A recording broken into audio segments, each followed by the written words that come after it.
How to insert PDF in PowerPoint. So hello guys, welcome back to my YouTube channel. In this quick tutorial I'll be showing you how you can easily insert your PDF inside of your PowerPoint. So first thing, simply head over to your PowerPoint application and make sure you are signed into your account. So let me just create a blank presentation over here. So just click on insert button at first, and this is the section where you can insert all of the different types of files inside here.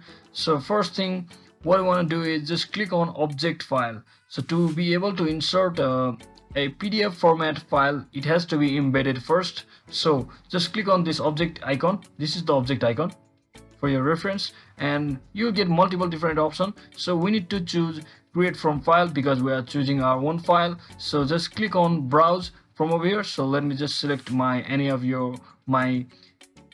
random PDF file. So let me just select this one and I'll click on OK, and it should be successfully loaded and inserted to my PowerPoint slide. So you can reposition it accordingly to your choice. So you can see my PDF has been successfully loaded, and you can also open it just like that to check or confirm that it's working.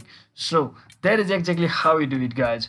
So hope this video was helpful. If it was, don't forget to like and subscribe to the channel. See you on the next one.